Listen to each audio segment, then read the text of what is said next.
کچھ فیصلے انسان کو جذبات میں کرنے پڑتے ہیں اور کچھ مجبوری میں، اور کچھ فیصلے وقت کروا لیتا ہے۔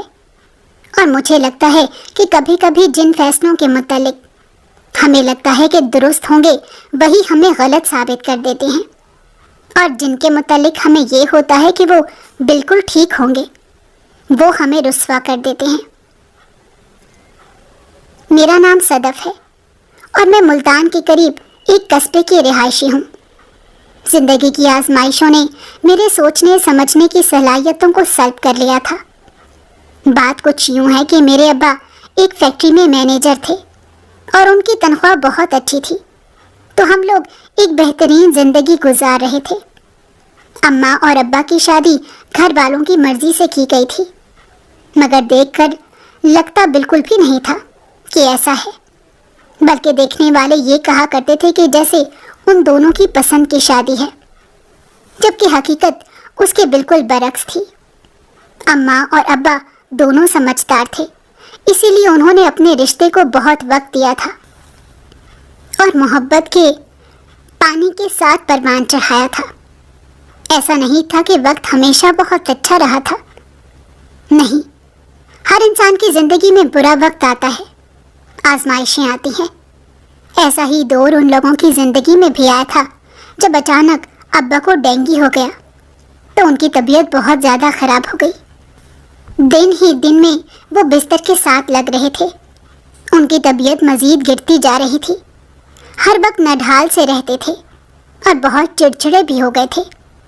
جانے کہاں کہاں سے ان کو دوائی لے کر دی گئی مگر فرق نہیں پڑ رہا تھا۔ ایسے میں اماں بہت پریشان ہو گئی تھی، گھر کا خرچہ چلنا بھی مشکل ہو گیا تھا، زندگی ایک دم سے مشکل ہو گئی، اور اسی دوران ابا کی نوکری بھی چلی گئی۔ پریشانیاں بڑھتی ہی چلی جا رہی تھیں۔ اماں کو کوئی ہنر بھی نہیں آتا تھا کہ جس کو بروئے کار لا کر وہ کچھ پیسے کما سکتی اور گھر کا خرچہ چلا سکتی۔ ابا بھی بہت زیادہ پریشان رہنے لگے تھے، بیماری سے زیادہ ان کو اس بات کی فکر تھی کہ ان کی بیوی اور بچے فاقوں کی زد میں آ جائیں گے۔ کون کہتا ہے کہ مرد خود غرض ہوتا ہے؟ کبھی اس کو باپ کے روپ میں دیکھنا ہو تو تمہیں احساس ہوگا کہ مرد تو فرشتہ ہوتا ہے۔ ابا نے ان دنوں فیکٹری جانے کی بہت کوشش کی، لیکن کمزوری کی وجہ سے ان کی حالت خراب ہو رہی تھی۔ ان کے سارے رشتہ دار ویسے تو بہت مخلص بنتے تھے اور ہر وقت ان سے محبت کا دم بھرتے تھے، لیکن کہتے ہیں نا، مشکل وقت میں ہی معلوم ہوتا ہے کہ آپ کے اپنے کون ہیں۔ بالکل اس مشکل وقت میں بھی ان دونوں کو معلوم ہو گیا کہ نام کے اپنے تو سب تھے، لیکن مشکل میں ساتھ دینے والا اپنا کوئی بھی نہیں تھا۔ ایک روز ابا مایوسی سے پریشان ہونے لگے تو اماں نے پریشانی سے ان کو دیکھتے ہوئے کہا کہ صدیقی صاحب، کیا ہو گیا ہے؟ آپ اتنے پریشان کیوں لگ رہے ہیں؟ تو ان کی آنکھوں میں نمی آ گئی اور کہنے لگے کہ بیگم، مجھے لگا تھا کہ برا وقت آیا ہے تو سب ہمارے اپنے ساتھ دینے کو آ جائیں گے، لیکن برے وقت کے آتے ہی مجھے احساس ہوا کہ سب ہمارے اپنے ہوتے ہیں جب تک برا وقت ہم پر نہیں آتا۔ میں اپنے لوگوں کو لے کر کتنا خوش فہم تھا کہ مشکل وقت میں ہمارا ساتھ دیں گے، لیکن اب تو یہاں کوئی اس ڈر سے نہیں آتا کہ ہم کہیں ان سے مدد ہی نہ مانگ لیں۔ سب کتنے خود غرض ہوتے ہیں۔ وہ بہت دکھی اور مایوس لگ رہے تھے۔ اماں ان کی اس بات سے مکمل طور پر متفق تھیں، مگر وہ یہ نہیں چاہتی تھیں کہ وہ اپنوں سے بدگمان ہو جائیں، کیونکہ اس شک پر یقین کی مہر لگ جانے کی وجہ سے وہ مزید دکھی ہو سکتے تھے اور اپنوں سے بدگمانی مزید بڑھ سکتی تھی، اور اماں ایسا ہرگز نہیں چاہتی تھیں۔ اسی لیے انہوں نے کہا کہ صدیقی صاحب، آپ غلط سوچ رہی ہیں، سب ہمارا بہت کرتے ہیں، لیکن آپ اتنا بھی تو سوچیں کہ سب کتنا کما رہے ہیں۔ تھوڑی تھوڑی تو تنخواہیں ہیں سب کی، جن میں ان کے گھر کا خرچہ بڑی مشکلوں کے ساتھ چل رہا ہے، تو وہ ایسے میں ہماری مدد کیا کر سکتے ہیں؟ تو ابا نے کہا کہ زیادہ نہ صحیح مگر تھوڑی بہت مدد تو کر ہی سکتے ہیں نا، اور ہمیں پوچھنے تو آ ہی سکتے ہیں کہ ہم کیسے گزارا کر رہے ہیں۔ تو اماں نے کہا کہ اس مصروفیات کے دور میں کسی کے گھر آنے کے لیے وقت نکالنا بہت مشکل ہے۔ تو ابا نے پھر سے کہہ دیا کہ جب ہم پر اچھا وقت تھا اور ان کو یہاں سے کچھ ملنے کی امید تھی تو سب وقت نکال لیا کرتے تھے۔ جب اماں کو معلوم ہو گیا کہ یوں ان کے دل سے بدگمانی نکالنا مشکل ہے تو انہوں نے کہہ دیا کہ آپ امید بھی کیوں رکھ رہے ہیں جب انسان اپنوں یا کسی اور سے توقع رکھتا ہے اللہ کے سوا تو اسے مایوس ہونا پڑتا ہے۔ اسی لیے آپ اپنے اللہ پر یقین رکھیں، ہمارا اچھا وقت دوبارہ سے آ جائے گا۔ ایسے میں اماں نے سلائی سیکھنا شروع کر دی۔ ان کو معلوم تھا کہ یہی وہ کام تھا جو کر کے وہ گھر کا نظام چلا سکتی تھی۔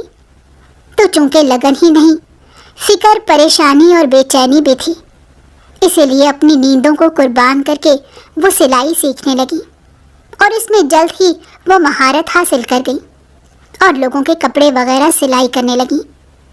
وہ زیادہ پیسے نہیں لیتی تھی اور کپڑے بہت اچھے سلائی کرنے لگی تھی، اسی لیے ان کے پاس بہت سے آرڈر آنے لگے تھے۔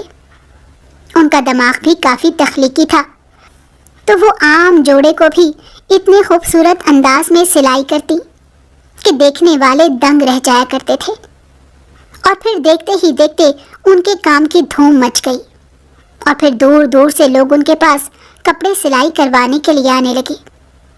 ان کی محنت کا پھل ان کو مل گیا۔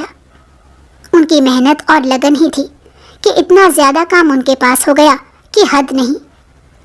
ہم بہن بھائی چھوٹے ہوتے تھے تو مجھے اچھی طرح یاد ہے کہ اماں نے ہمیں موتی لگانا سکھایا تھا، تو ہم دوپٹوں وغیرہ پر موتی لگا دیا کرتے تھے۔ یوں کام جلدی ہو جاتا تھا اور گھر کا نظام بھی اچھے سے چلنے لگا تھا۔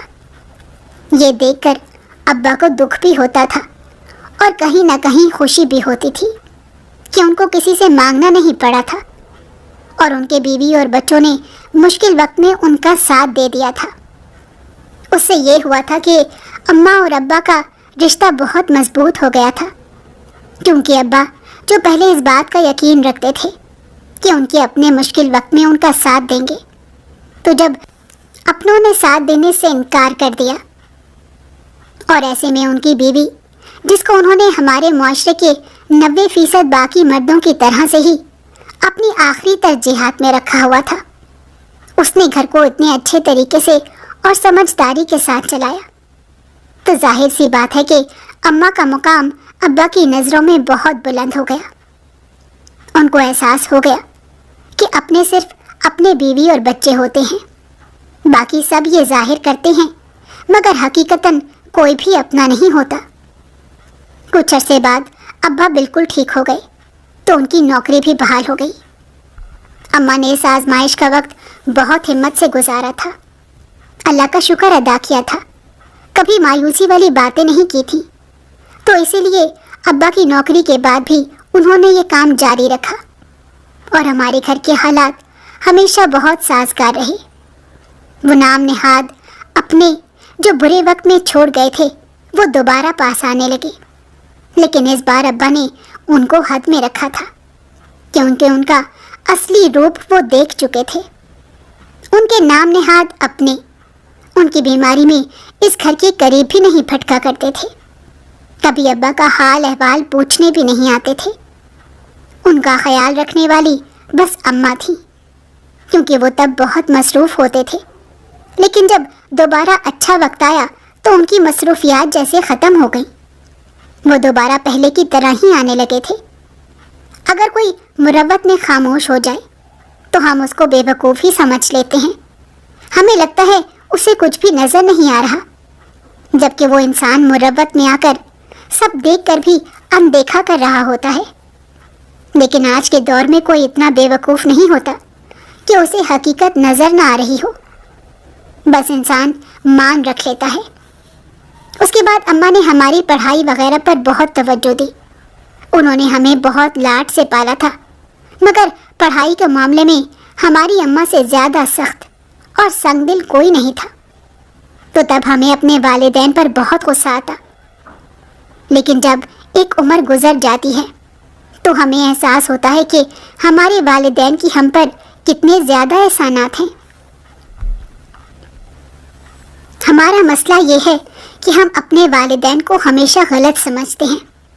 جب وہ ہم پر سختی کرتے ہیں تو ہمیں لگتا ہے ان کو ہم سے بالکل بھی محبت نہیں ہے، جبکہ جب ہم شعور کی دنیا میں قدم رکھتے ہیں تو ہمیں علم ہوتا ہے کہ ہمارے اصل ہمدرد اور اصل خیر خواہ تو ہمارے والدین ہیں۔ خیر، ہماری اماں نے ہمیں پڑھائی کے معاملے میں ڈنڈے سے پڑھایا۔ کبھی کبھی تو ہمیں بہت غصہ آ جایا کرتا تھا، کیونکہ ہم جتنے بھی بیمار ہوتے اماں ہمیں اسکول سے چھٹی نہیں کرنے دیا کرتی تھی، تو تب کبھی کبھی لگتا تھا کہ اماں جیسے ہماری سوتیلی ماں ہیں۔ ابا پھر بھی ہمیں تھوڑی چھوٹ دے دیا کرتے تھے اور کہتے تھے کہ بچوں پر اتنی سختی نہ کیا کرو، کوئی بات نہیں، وہ پڑھ جائیں گے، ہمارے بچے کون سا نالائق یا کون ذہن ہیں۔ ہمیں ابا کی ہی تھوڑی سی سپورٹ اس معاملے میں حاصل ہوتی تھی، اسی لیے ہم وہ ہمدردی 100% بٹورنے کی کوشش کیا کرتے تھے، لیکن یہاں ابا کی بھی نہیں چلتی تھی۔ مجھے اچھی طرح یاد ہے کہ ایک بار اماں گھر پر نہیں تھی اور انہوں نے ابا کو سختی سے کہا تھا کہ بچوں کو یاد سے ٹیوشن بھیجنا ہے۔ اسکول تو انہوں نے ہمیں خود بھیجا تھا، مگر واپسی پر جب ہم نے گھر آنا تھا تب وہ گھر پر نہیں تھی۔ جب ہم گھر آئے تو ابا نے کہا کہ جلدی سے کھانا کھا لو، میں پھر ٹیوشن چھوڑ آتا ہوں۔ تو ہم نے فوراً منہ بنا کر ابا سے کہا کہ ہم روز ٹیوشن جا جا کر تھک چکے ہیں، پلیز آج ہمیں چھٹی کرنی ہے۔ مگر ابا نے کہا کہ تمہاری اماں مجھے زندہ نہیں چھوڑے گی۔ اس نے مجھے بار بار اور سختی سے باور کروایا تھا کہ میں تم لوگوں کو ہر حال میں ٹیوشن چھوڑ کر آؤں، لیکن ہم نے ہمدردی بٹورنے والے انداز میں کہا کہ ابا ہمیں سارا سبق آتا ہے، پلیز آج ہم ٹیوشن نہیں جائیں گے، ہم اپنا اتنا زیادہ وقت وہاں گزار کر آتے ہیں، آج ہمیں ایک دن کے لیے بس چھٹی دے دیں، اماں کو معلوم نہیں ہوگا۔ تو انہوں نے کہا کہ اماں تم لوگوں سے پوچھ لیں گی اور ہم ان کے سامنے سچ اگل دیں گے۔ تو میری بہن نے یقین دلایا اور کہا کہ ابا جب اماں پوچھیں گی تو ہم یہ کہہ دیں گے کہ ہم ٹیوشن گئے تھے، آپ کا نام ہی نہیں آئے گا۔ ہم نے جب بہت زیادہ ضد کی تو ابا مان گئے۔ شام کو جب اماں گھر پر آئیں تو ہم نے یہی ظاہر کیا کہ جیسے ہم ٹیوشن سے تھکے ہارے آئے ہیں، لیکن اماں غیر معمولی طور پر خاموش تھیں۔ پہلے پہل تو ہمیں لگنے لگا کہ جیسے وہ شاید تھک کر آئی ہیں تو اس وجہ سے خاموش ہیں، لیکن ان کے انداز سے یہی ظاہر ہو رہا تھا کہ یہ خاموشی طوفان سے پہلے والی خاموشی ہے۔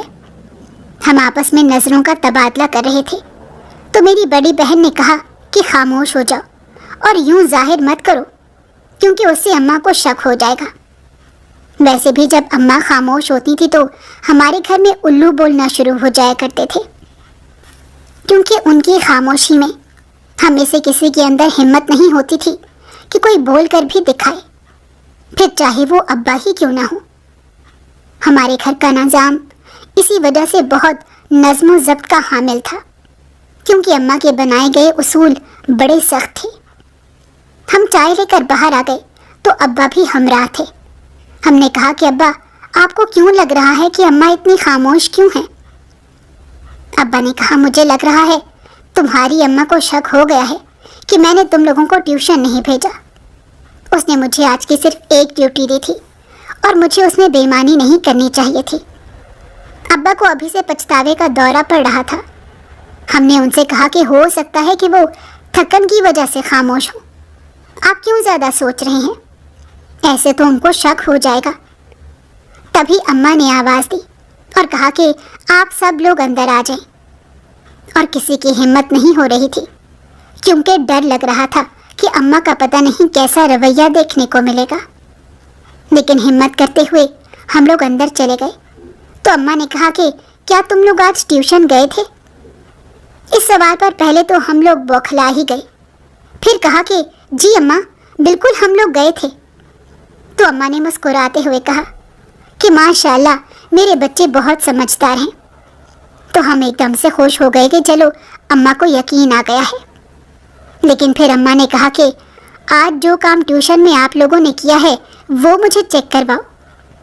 ہمارے تو سر پر جیسے چھت ہی گر گئی تھی۔ ہم نے تو ایسا بالکل نہیں سوچا تھا کہ وہ ایسا کر دیں گی اور ہمیں یوں کٹہرے میں کھڑا کر دیں گی۔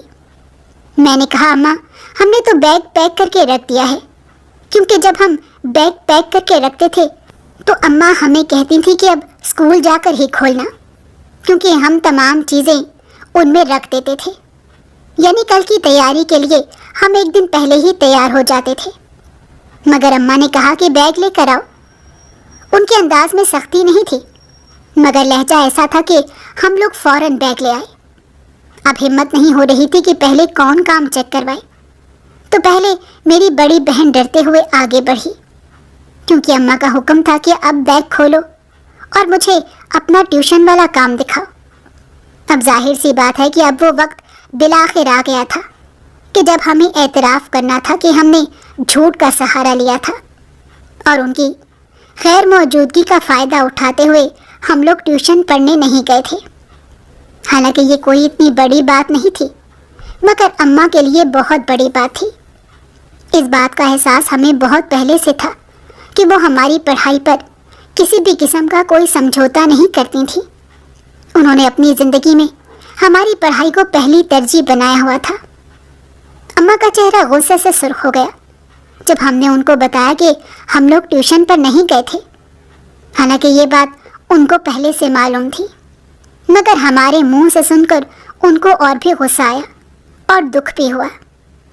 ابا نے ان کو ٹھنڈا کرنے کی کوشش کی تو انہوں نے سختی سے ابا سے کہہ دیا کہ آپ اس معاملے میں نہیں بولیں گے، کیونکہ میں نے آپ سے کہا تھا کہ ہم دونوں میں سے ایک بچوں کی پڑھائی کی ذمہ داری لے گا اور دوسرا اس معاملے میں کچھ نہیں بولے گا۔ تو اب آپ نہیں بولیں گے، کیونکہ یاد ہے جب ایک بار سارم یعنی میرے چھوٹے بھائی کی اسکول سے شکایت آئی تھی کہ وہ اچھا نہیں پڑھا، تو ابا نے ناراضگی کا سارا ملبہ اماں پر گرا دیا اور کہا کہ میرا کام ہے کما کر لانا اور تمہارا کام ہے بچوں کی پڑھائی اور تربیت پر توجہ دینا۔ تو اسی دن اماں نے کہا تھا کہ آج سے میں توجہ دوں گی اور دوسرا کوئی نہیں بولے گا۔ سو اماں کا انداز ایسا تھا کہ ابا بھی خاموش ہو گئے۔ اماں نے ہمارے بیگ اٹھائے اور کہا کہ اس گھر سے نکل جاؤ۔ ہم نے ڈرتے ہوئے ان سے معافی مانگی، مگر انہوں نے معاف نہیں کیا اور کہا کہ تم لوگ میری اولاد ہی نہیں۔ ہم بہت زیادہ ڈر گئے تھے اور روتے ہوئے کہا کہ اماں آپ ہمیں ایک بار معاف کر دیں، ہم دوبارہ کبھی بھی آپ کو شکایت کا موقع نہیں دیں گے۔ تو اماں نے کہا نہیں، میں نے تم لوگوں کو ایک بار پہلے بھی معاف کیا تھا اور یہ میں نے پہلی غلطی کی تھی۔ اب میں دوبارہ تم لوگوں کو کبھی معاف کر کے اپنی غلطی کو دہرا نہیں سکتی۔ میں نے اپنے سارے رشتہ داروں سے ملنا ملانا چھوڑ دیا کہ تم لوگوں کی پڑھائی کا حرج نہ ہو۔ کبھی تم لوگوں سے اوروں ماؤں کی طرح کام نہیں کروائے، بلکہ صرف یہ چاہا کہ تم لوگ اچھا پڑھ لو۔ اس میں میرا فائدہ نہیں، صرف تم لوگوں کا فائدہ تھا۔ پھر بھی میں نے اپنی ساری سرگرمیوں کو پسے پش ڈال دیا ہوا، صرف اس لیے کہ میرے بچے اچھا پڑھ جائیں، اور میرے بچے مجھے یہ صلاح دے رہے ہیں۔ یہ کہنے کے بعد وہ رونے لگی۔ انہوں نے غصے سے کہا کہ میں تم لوگوں سے کہہ رہی ہوں کہ تم لوگ یہ گھر چھوڑ کر چلے جاؤ، ورنہ میں چلی جاؤں گی۔ ابا اب بس خاموشی سے ہمیں دیکھ رہے تھے، کیونکہ ان کو معلوم تھا کہ اگر وہ بیچ میں بولے تو معاملہ مزید بگڑ جائے گا۔ مجھے بھی دکھ ہو رہا تھا اور دل میں بار بار خیال آ رہا تھا کہ شاید یہ ہماری سوتیلی اماں ہیں، اسی لیے ہم پر ظلم کر رہی ہیں۔ یہ کہہ کر وہ کمرے میں چلی گئی تو ابا نے ہمیں کہا کہ تم لوگ بھی اندر چلے جاؤ، مگر ہم نے کہا کہ نہیں، اگر انہوں نے ہمیں کمرے میں دیکھ لیا تو یہ نہ ہو کہ وہ ناراض ہو کر گھر ہی چھوڑ دیں۔ تو ابا نے کہا کہ تم لوگ اندر چلے جاؤ، اس کو معلوم نہیں ہوگا۔ ہم لوگ ڈرتے ہوئے کمرے میں چلے گئے، لیکن اگلا پورا مہینہ اماں نے ہمارے لیے کھانا وغیرہ تو بنایا، ہمارے سارے کام بھی کیے، لیکن ابا سے بات کی اور نہ ہی ہم لوگوں سے۔ وہ ہم سے شدید ناراض تھیں۔ پھر کچھ دن بعد ان کی سالگرہ آ گئی تو ہم نے دھوم دھام سے منائی، سرپرائز پلان کیا اور ان سے معافی مانگی اور کہا کہ آئندہ ہم کبھی بھی چھٹی نہیں کریں گے۔ اس کے بعد ایسا نہیں کہ بچپن کا ڈر تھا، مگر ہم نے دوبارہ کبھی بھی ٹیوشن یا اسکول سے چھٹی نہیں کی تھی، اور یوں ہم لوگ بہت بہترین انداز میں تعلیم کے تمام زینے طے کرتے گئے۔ ابا اور اماں چونکہ مشکل وقت دیکھ چکے تھے اور ان کو معلوم تھا کہ بچوں کے پاس کوئی نہ کوئی ہنر ہونا چاہیے کہ مشکل وقت کسی پر بھی اور کسی بھی وقت آ سکتا ہے، تو اس لیے ابا نے ہمیں کہا تھا کہ پڑھائی پر خاص توجہ دینی ہے، اور اس کے بعد انہوں نے ہمیں نوکری کی اجازت بھی دے دی تھی۔ وقت پر لگا کر اڑ گیا تھا، یعنی ابھی لگ رہا تھا کہ کل ہی کی بات ہے، اور کتنے سال گزر گئے تھے۔ میں نے گریجویشن مکمل کر لیا اور اس کے بعد نوکری کے لیے ماری ماری پھرنے لگی، لیکن چونکہ ہمارے نمبر بہت اچھے تھے تو اس وجہ سے مجھے فوراً ہی نوکری مل گئی۔ یہ میری من پسند نوکری تھی اور میں بہت زیادہ خوش تھی۔ گھر آتے ساتھ ہی میں مٹھائی لے کر آئی اور اماں کا شکریہ ادا کیا، تو اماں کہنے لگیں کہ کبھی تم لوگوں کو میں اپنی دشمن نظر آتی تھی، تو اب دیکھا میں اسی دن کا انتظار کر رہی تھی، کیونکہ میں نہیں چاہتی تھی کہ میری اولاد کبھی برا وقت دیکھے۔ تو ابا نے بھی اس دن کہا کہ بلا شبہ میری بیوی نے بیوی اور ماں بن کر مثال قائم کر دی ہے۔ اماں کو یہ سن کر بہت زیادہ خوشی ہوئی تھی، اور میں نے بھی دل میں تہیہ کیا تھا کہ ایک دن ابا یوں ہی مجھ پر فخر کریں گے، لیکن میں نہیں جانتی تھی کہ کبھی کبھی وقت کے ایک کمزور لمحے میں آ جانے سے انسان کتنے نقصانات اٹھا لیتا ہے۔ میری جاب بہت اچھی جا رہی تھی، ہم سب بہن بھائی اچھی نوکریاں کر رہے تھے، اور اس کا کریڈٹ ہمارے والدین کو جاتا تھا۔ کبھی جو وقت ہمیں مشکل لگتا تھا، اب یاد کرنے پر ہم لوگ بس ہنس پڑتے تھے۔ میرے بڑے 2 بہن بھائیوں کی شادی کر دی گئی، اور میں بس یہ سوچ کر حیران ہو رہی تھی کہ وقت کتنی تیزی سے گزر رہا ہے، کبھی ایک لمحہ گزرنے کا نام نہیں لیتا، اور کتنے زیادہ سال بیتتے چلے جا رہے تھے، کیونکہ ہمارے گھر میں پیسے کی کوئی کمی نہیں تھی، تو اس وجہ سے میری بھابھی بھی روایتی بھابھیوں جیسی نہیں تھی، بلکہ وہ بہت اچھی تھی، اور یوں ہماری زندگی خوبصورتی سے گزر رہی تھی۔ اس دن میٹنگ کی اور میں جلدی سے تیار ہو کر دفتر میں پہنچی، تو وہاں ایک ڈیلیگیشن آیا ہوا تھا۔ میں نے جا کر اپنی پریزنٹیشن کو ایک بار پھر سے دیکھا، کیونکہ آج مجھے پریزنٹ کرنا تھا، اور میں اپنا 100% دینا چاہتی تھی، کیونکہ اس کے بعد میری پروموشن کی 100% چانس تھے، اور میں یہ موقع ہاتھ سے جانے نہیں دینا چاہتی تھی۔ وہ ڈیلیگیشن آ گیا، میں نے اپنی پریزنٹیشن پیش کر دی، اور وہاں ایک بہت بڑا بلنڈر مجھ سے ہو گیا، جو رات کو پریزنٹیشن بناتے ہوئے میں نے کہا تھا کہ صبح ٹھیک کر لوں گی، مگر صبح میرے دماغ سے نکل گیا، اور باس مجھے کھا جانے والی نظروں سے دیکھ رہا تھا، کیونکہ ان کو لگ رہا تھا کہ یہ پروجیکٹ ہاتھ سے نکل جائے گا، اور مجھے یہ لگ رہا تھا کہ وہ مجھے نوکری سے نکال دیں گے۔ باس کی ان کھا جانے والی نظروں کی وجہ سے میں بہت زیادہ پریشان ہو گئی تھی اور کنفیوز بھی ہو گئی تھی، حالانکہ میں بہت ہی پر اعتماد لڑکی تھی۔ جب میں نے پریزنٹیشن دے دی تو ہال میں خاموشی چھا گئی تھی، اور میں بس اپنی بے عزتی کا انتظار کر رہی تھی۔ تبھی دوسری جانب بیٹھے ہوئے شخص نے کہا کہ ہمیں آپ کی پریزنٹیشن بہت اچھی لگی ہے، ہم آپ کو ایک اور موقع دیں گے اس کو پریزنٹ کرنے کا، اور اس کے بعد 9% چانسز ہیں کہ ہم یہ ڈیل فائنل کر لیں گے۔ مجھے یہ سن کر بہت زیادہ خوشی ہوئی تھی۔ میں نے ان کو مشکور نگاہوں سے دیکھا تو انہوں نے سر کو ہولے سے جنبش دی۔ باس بھی اب کافی مطمئن لگ رہے تھے۔ پھر 4 دن بعد پریزنٹیشن تھی اور میں نے بہت اچھے سے تیار کی۔ باس نے مجھے تانے بھی دیے تھے اور کہا بھی تھا کہ اگر آج کوئی غلطی کی تو میں تمہیں جاب سے نکال دوں گا، جبکہ آج میں نے بہت اچھی تیاری کی تھی، اسی لیے میں نے تہیہ کیا کہ اب تو میں یہ ڈیل فائنل کروا کر ہی رہوں گی۔ اور پھر یہی ہوا کہ ان لوگوں کو میرا آئیڈیا بہت پسند آیا اور یوں اس پروجیکٹ پر کام شروع ہو گیا۔ میرا ایک کولیگ کہنے لگا کہ مجھے نہیں لگتا کہ باس کو اس پروجیکٹ پر کام کرنا چاہیے، کیونکہ دوسری کمپنی کا مالک مجھے انتہائی نیچ قسم کا انسان لگتا ہے، کیونکہ وہ اس کے پاس پہلے کام کر کے آ چکا تھا۔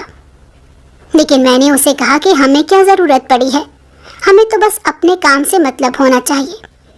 اس پر اس نے کہا کہ کام سے نہیں، کمپنی کی ساکھ سے بھی مطلب ہوتا ہے۔ لیکن مجھے بس پروموشن کی فکر تھی۔ یوں اس پروجیکٹ پر کام کرنا شروع ہو گیا، اور چونکہ یہ میرا آئیڈیا تھا اس لیے زیادہ تر مجھے وہاں پر موجود رہنا پڑتا تھا، اور میں نے اس کے کردار میں کوئی ایسا جھول نہیں دیکھا تھا جس کے متعلق میرا کولیگ اکثر ہی کہتا رہتا تھا۔ پتہ نہیں کب مجھے اس شخص سے محبت ہو گئی، اور دوسری جانب کچھ ایسا ہی سین تھا۔ میں بہت عجیب محسوس کرنے لگی تھی۔ مجھے یوں لگ رہا تھا کہ میں کچھ زیادہ ہی اونچے خواب دیکھ رہی ہوں، مگر کر بھی کیا سکتی تھی کہ محبت بہت ہی منہ زور جذبہ ہوتی ہے۔ تقریباً 2 مہینے گزر گئے تھے کہ ایک روز میری گاڑی خراب ہو گئی، تو انہوں نے مجھے لفٹ آفر کر دی۔ پہلے تو میں نے انکار کر دیا، لیکن ہمیں ایک ہی جگہ جانا تھا اور پہنچنے کے لیے وقت بھی کم تھا، تو میں ان کے ساتھ چلی گئی۔ اور اس روز مجھے احساس ہوا کہ میرا کولیگ شاید ان سے جیلس تھا، کیونکہ وہ تو بہت اچھے انسان تھے۔ اس کے بعد چند دن گزرے تھے کہ انہوں نے مجھے پروپوز کر دیا۔ وہ دوسری کمپنی کے باس تھے، اور میرے لیے بہت بڑی بات تھی۔ میں نے جب گھر آ کر اماں کو بتایا تو ان کو بھی پہلے یقین نہیں آیا۔ دراصل انہوں نے ہمیں آزادی بہت دی تھی، لیکن یوں لو میرج کرنے کی آزادی نہیں دی تھی۔ پھر انہوں نے کہا کہ ٹھیک ہے، تم ان کو گھر پر بلا لو، اگر وہ لوگ ہمیں سمجھ میں آ گئے تو ہم تمہارا رشتہ وہاں پر کر دیں گے۔ میں خوش ہو گئی، کیونکہ مجھے اندازہ نہیں تھا کہ وہ اتنی جلدی اس بات کے لیے راضی ہو جائیں گے۔ اگلے کچھ دنوں تک اس نے کہا کہ میری فیملی آؤٹ آف کنٹری گئی ہوئی ہے، جب وہ پاکستان واپس آئیں گے تو میں تمہارے گھر لے آؤں گا۔ یوں اگلے 2 مہینے ہم لوگوں نے ساتھ گزارے۔ وقت بہت اچھا تھا۔ مجھے یقین نہیں آ رہا تھا کہ وہ شخص مجھ سے اتنی محبت کرنے لگا تھا۔ انہی دنوں میرے کولیگ کو معلوم ہو گیا، تو اس نے مجھے سمجھانے کی بہت کوشش کی کہ وہ پہلے بہت لڑکیوں کو دھوکہ دے چکا ہے، مگر میں اس کی بات نہیں مان رہی تھی۔ مجھے یوں لگ رہا تھا کہ وہ مجھ سے حسد کر رہا ہے۔ پھر اگلے ہفتے اس کا برتھ ڈے تھا، تو میں نے سوچا کہ کیوں نہ میں اسے سرپرائز دوں، لیکن اس سے پہلے ہی اس نے بتا دیا کہ اس کی فیملی بھی آ چکی ہے اور اس کے گھر پر چھوٹی سی پارٹی ہے، تو اس کے لیے میں اس کے ساتھ چلوں، کیونکہ پچھلے 3-4 مہینوں سے وہ میرا اعتماد جیت چکا تھا۔ اس لیے میں بہت خوش تھی۔ میں بہت اچھا تیار ہوئی، کیونکہ میں اس کی فیملی کو امپریس کرنا چاہ رہی تھی۔ میں بہت سمجھدار تھی اور بہت زیرک نگاہ تھی، مگر جب محبت ہوئی تو میری آنکھوں اور دماغ نے کام کرنا چھوڑ دیا۔ جب میں اس کے ساتھ اس کے گھر پر پہنچی تو وہاں فقط مرد ہی نظر آئے۔ میری چھٹی حس نے مجھے ایک دم سے خبردار کر دیا اور کہا کہ جیسے میں بہت بڑی غلطی کر کے آ گئی ہوں، مجھے گھر والوں کو بتانا چاہیے تھا۔ ایک دم سے مجھے احساس ہوا کہ مجھ سے بہت بڑی غلطی ہو گئی ہے، لیکن اب مجھے اپنے حواس بحال رکھنے تھے اور خود کو بچانا تھا۔ مجھے اچانک علم ہوا کہ میرا کولیگ کہہ رہا تھا کہ وہ لڑکیوں کو بہانے سے اپنے گھر لے جاتا ہے اور ان کو بیچ دیتا ہے اور ان کا ثبوت تک مٹا دیتا ہے۔ تم بہت تیز بنتی ہو، مگر حقیقت میں تم بہت معصوم ہو۔ میں پریشان ہو گئی تھی، لیکن اب مجھے اپنا آپ خود ہی بچانا تھا۔ میں نے اس سے کہا کہ آفس سے کال آ رہی ہے، میں سن کر آتی ہوں۔ میں نے اسے ظاہر نہیں ہونے دیا تھا کہ مجھے اس پر شک ہو گیا ہے، تو اس نے مسکراتے ہوئے مجھے اجازت دے دی اور میں دروازے کے پاس جا کر کھڑی ہوئی۔ جیسے ہی وہ پلٹا تو میں بھاگ گئی۔ تھوڑی دیر بعد مجھے علم ہوا کہ جیسے وہ لوگ میرے پیچھے آ رہے ہیں، اور میں گلیوں میں بھاگنے لگی اور پھر ایک گھر میں جا کر چھپ گئی۔ اب مجھے اپنا دماغ استعمال کرنا تھا، اسی لیے میں نے اپنے بھائی کو کال کر کے لائیو لوکیشن بھیج دی۔ آدھے گھنٹے کے اندر میرا بھائی وہاں پر پہنچا اور میں اس کے گلے لگ کر بہت زیادہ روئی۔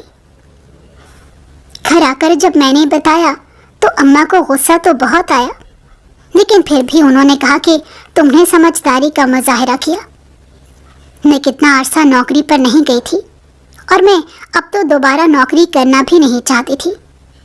پھر اس کے بعد دوسرے شہر سے میرے لیے ایک رشتہ آیا تو ابا نے مجھے بتایا۔ میں اس رشتے پر راضی ہو گئی کہ کم از کم میں کسی دوسرے شہر میں سکون سے رہوں گی، لیکن مجھے کیا معلوم تھا کہ آزمائشوں کا وقت نئے سرے سے شروع ہوگا، اور پھر اس کے بعد میری وہاں پر شادی کر دی گئی۔ میں اس شادی کے بعد بہت خوش تھی۔ میں فوراً نوکری نہیں کرنا چاہتی تھی، لیکن سوچا تھا کہ کچھ عرصہ گزر جائے، اس کے بعد میں دوبارہ نوکری کو جاری رکھنے کے بارے میں سوچوں گی۔ میرے شوہر ایک بہت بڑی فیکٹری میں کام کرتے تھے۔ میری تعلیم کے مقابلے میں ان کی تعلیم زیادہ نہیں تھی، مگر ان کا یہی ارادہ تھا کہ وہ کاروبار کریں گے۔ مگر ابھی وہ ایک فیکٹری میں کام کر رہے تھے، وہاں آئے روز پارٹیز ہوتی رہتی تھی۔ میرے شوہر ان چیزوں کے بہت شوقین تھے۔ اکثر وہ مجھے اپنے ساتھ پارٹیز میں جانے کا کہتے، اور وہ ان بڑے لوگوں سے کافی متاثر تھے، تو یہ بھی کہتے کہ میں اپنے حسن کی نمائش کروں۔ میں انکار کر دیتی۔ شاید وہ اپنی طرف سے مجھے مکمل آزادی دینا چاہ رہے تھے کہ میں جو کرنا چاہوں کر سکتی ہوں، لیکن مجھے ان سب چیزوں کی ہوس نہیں تھی۔ ایک دن شوہر کے مالک گھر پر آ گئے تھے اور میں پریشان تھی کہ پتہ نہیں وہ کیسے لوگ ہوں گے، کیونکہ جب سے نوکری چھوڑی تھی تو لوگوں میں جانے سے مجھے بہت گھبراہٹ ہونے لگتی تھی، لیکن ان کے مالک تو بہت نیک لگتے تھے۔ میرے شوہر نے مجھے بتایا تھا کہ وہ بہت نیک دل انسان تھے۔ ہر سال وہ غریب لڑکیوں کی شادی کرواتے، زکوٰۃ فطرانہ دے کر غریب لوگوں کو خوش کرتے تھے۔ مجھے یہ سن کر خوشی ہوئی تھی کہ اچھے لوگ آج بھی موجود تھے۔ اگلی ہی رات شوہر ان کی پارٹی میں جا رہے تھے۔ مجھے بھی جانے کا کہا تو پہلے تو میں نے انکار کر دیا، مگر پھر میرے شوہر نے کہا کہ تم جب سے یہاں پر آئی ہو کمرے میں بند ہو کر رہ گئی ہو، وہاں پر جاؤ گی تو تمہیں بہت اچھا لگے گا۔ تو میں ان کے ساتھ جانے کے لیے تیار ہو گئی۔ پارٹی کے لحاظ سے مناسب کپڑے پہنے اور جیسے ہی بند سنور کر شوہر کے ساتھ پارٹی میں پہنچی تو میرے پیروں تلے سے زمین نکل گئی، کیونکہ مالک کے ساتھ 4 اور لڑکے بھی کھڑے تھے اور ان کو پہچاننے میں مجھے چند لمحے لگے تھے کہ وہ میرے پرانے باس اور ساتھ وہی گھٹیا آدمی تھا۔ مجھے یوں لگا کہ جیسے اب تو سب کچھ برباد ہو گیا ہو۔ وہ لوگ تو مجھے لمحوں میں پہچان لیں گے۔ پرانا باس تو میری جان لے لے گا کہ ان کا پروجیکٹ میں بیچ میں چھوڑ کر بھاگ گئی تھی اور ان کو کہیں سے علم نہیں ہو سکا تھا کہ میں کہاں پر ہوں۔ میرے ہاتھ ٹھنڈے پڑ گئے تھے۔ میرے شوہر نے کہا کہ کیا ہوا، اور میں نے ان کو بتانے کا فیصلہ کر لیا۔ میں نے تھوڑے سے الفاظ کا سہارا لے کر ان کو ساری بات بتا دی۔ یہ سن کر وہ صدمے میں ہی چلے گئے۔ تبھی ان لوگوں نے دیکھ لیا۔ میرے شوہر نے کہا تم پریشان مت ہو، میں سب کو دیکھ لوں گا، اور یہ میرے لیے بہت بڑی بات تھی۔ جیسے ہی میرے باس قریب آئے تو میری ٹانگیں کپ کپانے لگی۔ انہوں نے ابتدائی کلمات کے بعد کہا کہ تمہیں مجھے کم از کم بتا کر نوکری چھوڑنی چاہیے تھی۔ میں نے دوسرے شخص کی طرف اشارہ کر کے کہا کہ اس روز مجھے اپنے گھر لے گیا تھا اور میرے ساتھ پتہ نہیں کیا کرنا چاہ رہا تھا۔ اس پر اس نے کہا کہ خدا کی قسم ایسا کچھ بھی نہیں تھا، میں واقعی میں تمہیں اپنی فیملی سے ملوانا چاہ رہا تھا۔ میں نے تم سے حقیقتاً محبت کی تھی اور میں نے ابھی تک شادی نہیں کی۔ اگر میں گھٹیا ہوتا تو کسی نہ کسی انداز سے میری اصلیت تم پر ظاہر ہو ہی جانی تھی، مگر تم نے اپنے کلیگ کی بات مانی اور وہ مجھ سے بہت جیلس تھا، کیونکہ وہ مفاد پرست انسان تھا اور وہ تمہیں دلچسپی رکھتا تھا۔ اور اگر نہیں یقین تھا تو تم اپنے باس سے پوچھ سکتی ہو کہ وہ ان کو بھی دھوکہ دے کر چلا گیا تھا۔ تمہیں کم از کم ایک بار مجھے صفائی کا موقع دینا چاہیے تھا۔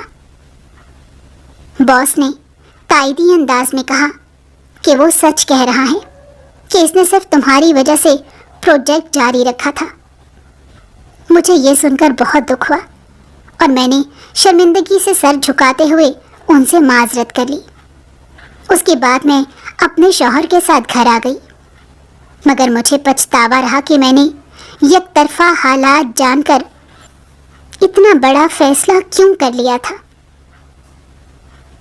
ہمیں چاہیے کہ ہمیشہ ہم فیصلہ دونوں طرف کے حالات جان کر کیا کریں۔ اب میں اپنے شوہر کے ساتھ ہی مخلص رہنا چاہتی تھی، لیکن دل کے کسی کونے میں اس شخص کی محبت نے ہمیشہ کے لیے قیام کر لیا تھا۔